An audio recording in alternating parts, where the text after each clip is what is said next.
네, 매주 월요일 영원한 현역 박지원 전 비서실장, 전 국정원장과 함께하는 고품격 본격 정치 토크 박지원의 정치의 품격 시즌2 시작하겠습니다. 오늘도 나와 계십니다. 안녕하세요. 네, 안녕하세요. 예. 그 방금 전에도 이제 그 유족들 변호사랑 이야기를 좀 했는데요. 그 서해상에서 공무원 피살 사건이 있었지 않습니까? 그게 이제 가을이었는데 19년이었죠. 그때 당시에 국정원장이셨죠. 네, 그렇습니다. 그럼 답변하실 사실은 다 알고 계실 것 같은데. 제가 특별히 그 문제에 대해서 얘기할 입장이 없습니다. 할 수도 없고. 그러나 예. 어떤 의미에서 이렇게 뒤집는 발표를 했는지 저는 정치적 배경이 없기를 바랍니다. 정치적 배경이 없기를 바란다. 그런 점에서 국민을 납득시킬 수 있는 더 많은 조사와 자료 등이 뒷받침돼야 된다 하는 말씀을 드립니다. 당시 월북이었다라는 발표는 진실이었을까요? 그 자체를 제가 말씀드릴 수는 없지만은 네. 그 당시도 정부고 지금 발표도 정부이기 때문에 네. 신구 정부가 지금 충돌하고 있는데 그렇죠. 국민을 위해서 확실하게 밝히는 것은 굉장히 중요하다. 그러면 지금 뭐 변호사 이야기는 해경 자료까지는 열람을 했는데 그걸 보면 같이 타고 있었던 사람들은 월북이 아닌 것 같다라는 그런 진술을 더 했더라. 뭐 이런 이야기거든요. 제가 그런 디테일한 문제에 대해서 말씀을 드릴 수 없음을 이해해 주시기 바랍니다. 그러나 피해 가족이 제기하는 관련 의혹을 적극적으로 해소해 주면서도 동시에 유족들 국가 기밀이나 첩보, 정부 자산도 보호돼야 된다. 그렇게 말씀드립니다. 민주당 우상호 비대위원장이 기자간담회에서 원장님과 통화를 했는데 미치겠다. 공개하고 싶은데 처벌받을까 봐 못한다. 펄펄 뛰더라. 이렇게 이야기를 했어요. 전화한 사실에 대해서 부인하지 않습니다. 그러나 거듭 말씀드리지만 펄펄 뛰더라도 저는 말씀을 드릴 수 없습니다. 펄펄 뛰더라도 말씀을 드릴 수는 없다. 이게 지금 해경 어떤 정치적으로 그러면 해경 발표가 뒤집힌 게 정치적 코드 맞추기의 일환이다. 이렇게 판단하십니까? 이건 정치적인 판단이니까. 거기까지도 너무 나가는 답변이 되겠죠. 거기까지도 너무 나가는 답변이다. 저를 난처하게 만들지 마십시오. 국민의힘은 그러면 왜 정권 초기에 특별히 태스크포스를 결성하고 이 문제를 중요하게 다룰까요? 그 가족들이 사실 대통령 선거 때부터 윤석열 후보에게 그러한 진정을 하고 만나고 했으니까 뭐 그런 일원이 아닌가. 그리고 국민의힘에서도 미심쩍은 점이 있기 때문에 그러한 의혹을 제기할 수 있지만은 저는 이건 중대한 문제이기 때문에 확실하게 진상을 조사해서 밝히는 것이 필요하다. 가족들을 위해서도 그러지 않습니까? 그리고 어떠한 경우에도 군사 첩보나 정보에 대해서는 철저히 보완을 해야 된다 하는 것도 국익 차원에서 말씀드리는 겁니다. 군사 첩보나 뭐 이런 것들은 철저히 보완을 해야 된다. 그런데 가족들, 유족들의 뭐랄까요, 진실을 밝히고자 하는 그런 소망에는 그 기대는 또 저버리면 안 되는 거 아닙니까? 지금 현재는 유족을 넘어서 우리 국민들도 많은 그 의문점을 가지고 있기 때문에 저는 이러한 것들이 정치적 배경하에서 이루어지지 말고 진실규명 차원에서 이루어져야 되지만은 그러나 한편 군 당국의 첩보나 정보는 철저히 보호돼야 된다. 그것이 국익입니다. 그것이 안보입니다. 그럼 관련해서 뭐 국회 3분의 2의 동의를 받아서 대통령 기록물에 지정돼 있는 대통령이 또는 그때 당시에 청와대가 어떤 지시를 내렸고 어떤 파악을 했는지에 관해서 그 기록을 다 공개해달라라고 했을 때 국회는 어떻게 해야 됩니까? 지금 법적으로 대통령 기록물에 대해서는 고등법원 판사의 압수수색 영장이나 그렇죠. 국회 3분의 2의 동의가 있으면 받을 수 있습니다. 예. 그렇기 때문에 그러한 것이 선행돼야 되고 그게 선행돼야 되고 그러한 조사가 이루어지더라도 고인과 가족의 인권도 보호돼야 되지만은 군 당국의 첩보와 정보도 보호돼야 되기 때문에 국회에서 혹은 뭐 정부에서 적절하게 잘 처리가 돼야 된다 하는 말씀을 드립니다. 그러면 어떤 약속을 받고 유족들에게만 어떻게 공개하거나 열람하거나 이런 방법 같은 건 그런 것도 한 방법이 되겠지만 예. 어떻게 됐든 제가 그러한 방법이나 절차에 대해서 얘기할 입장이 아니다 하는 말씀을 드립니다. 권성동 원내대표 같은 경우는 문재인 전 대통령 입장 밝혀라 이렇게 지금 압박을 하고 있단 말이죠. 매사에 전현직 대통령이 입장을 밝히면은 안 되죠. 그걸 아시면서도 정치적 공세로 여겨지는데 예. 그것은 바람직하지 않습니다. 그때 정보위에서 그 당시 이제 국정원장이셨지만 정보위 여야 의원들도 첩보 내용을 열람을 했었을 거 아니에요. 그 자체도 말할 수 없습니까? 예, 제가 말할 수 없습니다. 그런데 이제 우상호 위원장 주장은 그때 열람을 하고 국민의힘 의원들도 월북이네 이렇게 말을 했다라고 주장을 하는 것이고 하태경 의원은 뭐 열람한 사실이 없다. 이렇게 지금 반박을 하고 있는 것이죠. 글쎄 그건 정치권에서 하시는 말씀이기 때문에 네. 제가 개입할 문제가 아니다 하는 것은 분명합니다. 알겠습니다. 이 문제는 여기까지 듣고요. 많이 못 들었는데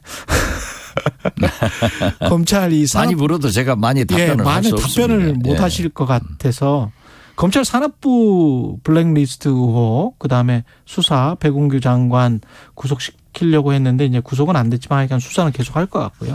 이건 어떻게 보십니까? 저는 윤석열 정부의 성공을 위해서 협력할 것은 협력한다.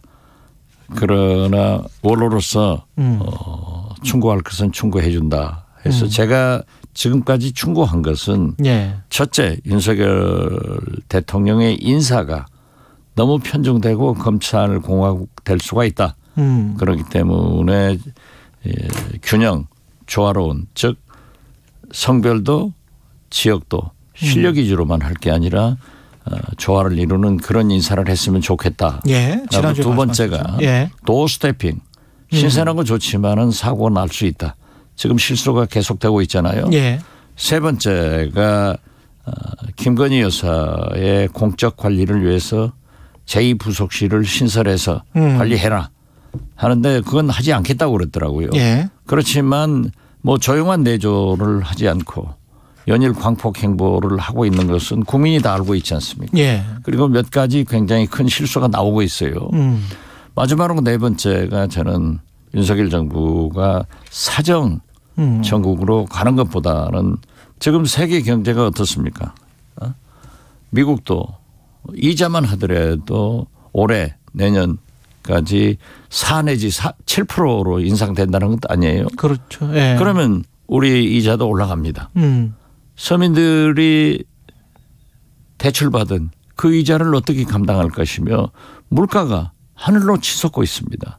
이런 것을 보아서 저는 경제, 물가에 전념하는 것이 좋다. 지금 국회가 저렇게 싸울 때가 아닙니다. 지금이 사정정국 할 때냐? 저는 그렇게 봅니다. 물론 죄가 있는 것은 할 수 있겠지만은 저는 이 사정정국을 제일 잘 이끌 사람은 윤석열 대통령입니다. 검사 출신, 검찰총장 출신이기 때문에 그래서 저는 사정을 하더라도 간단하게, 간결하게, 신속, 빨리 끝내는 것이 좋다. 지금은 경제에 전념할 때다. 이렇게 네 가지의 건의를 드렸는데 뭐 받아들이는 것도 있고 안 받아들이는 것도 있겠죠. 그러나 저는 지금 그럴 때가 아니다 하는 것을 다시 한번 말씀드립니다. 혹시 어떤 정치적인 목적 때문에 이익 때문에 사정을 하고 있다라고 그렇게 의심하십니까?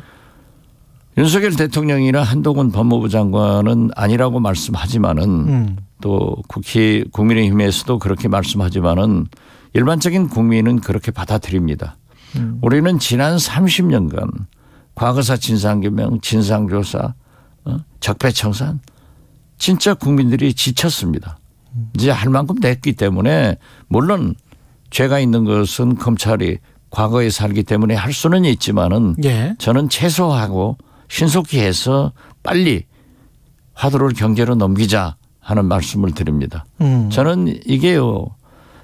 가장 잘 해결해 줄 사람이 그래도 윤석열 대통령이고 또 지난 30년간 지긋지긋하게 했지 않습니까? 예. 그러한 것을 우리 국민들은 다 정치 보복으로 느끼고 사실 제가 국정원장이 돼서 저는 건의를 그렇게 했습니다. 이명박, 박근혜, 이재용 부회장 등을 빨리 사면하자. 그렇게 해서 국정원장이 되셔가지고 용서를 통해서 국민 통합으로 가야 된다. 왜 김대중 만델라 대통령이 예. 세계적 존경을 받냐. 그렇게 탄압받고 정적들로부터 죽을 고비를 다 지났지만은 용서하고 통합으로 갔지 않느냐. 저는 다시 한번 윤석열 대통령께서 통큰 결정을 해야 우리 국민 통합이 되고 그러한 역사를 끊어주고 경제를 대비할 수 있다. 이렇게 말씀드립니다. 그 이명박 박근혜 이재용 사면하자라고 말씀하신 거는 국정원장이 되고 나서. 국정원장이 되고 나서 간헐적으로 말씀을 드릴 때 예. 회의석상에서 저는 그러한 간담회상에서 그런 제 개인적 의견을 냈다 이겁니다. 그런 사정 정국으로 의심하는 사람들이 있는 반면에 또 이제 권성동 원내대표랄지 이 뉘앙스가 묘하거든요. 한상혁 방통위원장이나 전현희 국민권익위원장 그 자리에 있는 게 좀 모렴치하다. 이런 이야기까지 했어요. 그렇게 표현해서는 안 되죠. 왜 모렴치합니까? 왜 그분들한테는 임기가 보장됐습니까? 그것은 국민권익위원회나 방송위원회는 예. 정치적 중립을 통해서 권력의 간섭을 받지 않는다는 의미에서 임기제가 된 겁니다. 3군 참모총장, 검찰총장 다 그러지 않습니까? 예. 그러면 임기를 보장해 줘야죠. 그런다고 해서 국무위원회에 못 나오겠다. 지금까지 나갔지 않습니까? 그렇죠. 오세훈 서울시장도 문재인 대통령 국무회의에 나가서 검수한박대 강한 반대 의견을 피력했습니다. 이런 것이 소통이지 자기 식구들끼리 앉아서 하는 것은 소통이 아닙니다. 짬짬입니다. 예. 그러면 지금 현재 왜 그분들이 임기가 있는데 나가야 됩니까? 이것 자체가 권력이 정치 논리로 개입되는 거다 이거죠. 그런 한 가지 묻고 싶은 것은 그러면 오세훈 서울시장은 국무위원이 아닌데 국무위원회에 참석하는지 안 한다는지 그것도 참 궁금합니다. 그렇군요. 민주당 이야기도 좀 여쭤봐야 되는데 민주당 같은 경우에 지금 전당대회 앞두고 이게 다시 내용으로 들어가는 것 같기도 하고 이게 혁신이 되겠습니까? 어떻겠습니까? 혁신 돼야죠. 돼야 되는데. 예, 패배하면은 예. 의뢰이 싸웁니다. 지금 승리하고도 보십시오. 농공행상으로 싸우게 되는 거예요. 예. 이준석, 안철수. 그렇죠. 얼마나 중요한 분들이 그렇게 피나는 전투를 합니까? 예. 이것도 저는 나쁘게 보지 않아요. 본래 정치권 정당은 좀 싸우면서 일하는 겁니다. 나쁘게 보지 않는데. 예. 예. 그런데 사실 지금 보면은 법무부와 검찰이 윤석열 대통령을 실제로 대통령 출마하게 했고 당선시켜주는 꼴이 됐어요. 예. 그런데 지금 현재 보면은 아이러니컬하게도 윤석열 정부의 법무부와 검찰이 이재명 의원을 당대표로 나오게 유인해 주더라고요. 아. 이건 누가 뭐라 할 수 없어요. 백현동 수사나 뭐 이런 것들 그런 게 통해서 사정 정국이 이어지면은 야당으로서는 반드시 할 말이 있고 반발하는 거죠. 그렇게 되면은 또 야당은 뭉쳐요. 오히려 탄압을 하면 뭉치고 탄압을 하면 뭉치죠. 이재명이 나오게 된다. 예.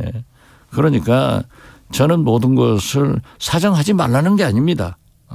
전방위적으로 하면은 정치 보복이 되고 예. 그렇게 받아들여진다 이거죠. 예. 아무리 하는 사람이 아니라 하더라도 그렇게 받아들이면 또 그것도 할 수 없는 거예요.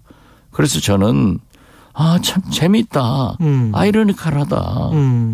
이렇게 법무부 검찰이 일국의 대통령을 윤석열 죄송합니다. 검찰총장을 만들어주더니 이제 다시 이재명 의원을 당대표로 나오게 해 주는구나. 그렇게 보고요. 사실 정치인은 자기가 안 하든지 당에서 공천을 안 주든지 국민이 떨어뜨리든지 해야지 그걸 누가 정해줘요. 그래서 저는 그렇죠. 예. 이재명 의원이 국민들로부터는 상당히 그 지지가 없더라고요. 그 당대표가 되는데. 예. 그런 당원들은 70% 이상이 지지를 해요. 예. 그런가 하면은 참 이상하지만은 세계에서 처음일 거예요.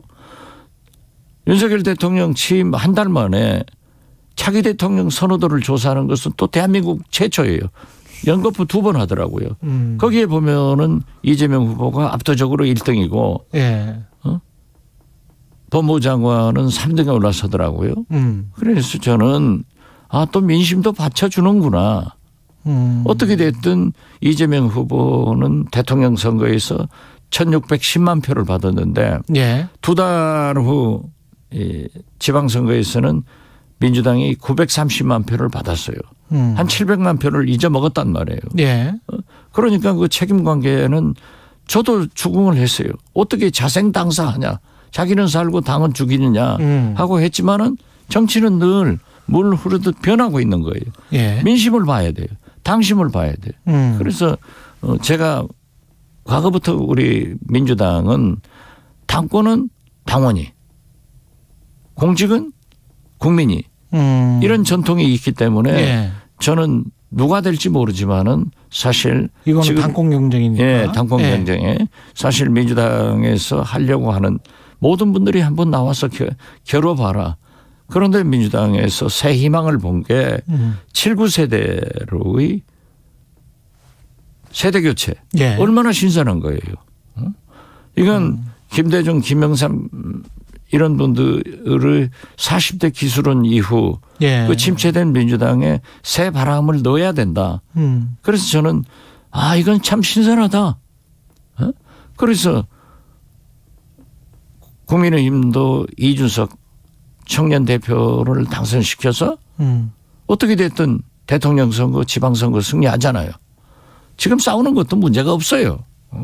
그러듯이 우리 민주당도 그러한 신바람을 넣는구나 해서 상당히 기대를 하고 있습니다. 물론 젊은 사람도 나오고 이재명도 나오고 다 나와봐라. 나와봐라죠. 그리고 특히 79세대들은 도전을 해야 돼요. 도전을 해서 최고위원도 하고 이렇게 되면 되는 거지. 저는 그러면서도 노장청의 조화를 이루는 그런 민주당이 되면 좋겠다 하는 생각을 갖습니다. 그 이준석 대표의 정치적 운명이 좀 결정될 것 같은 윤리 징계 수위에 따라서 그것도 촉각을 곤두세우고 있던데요, 정치권에서는.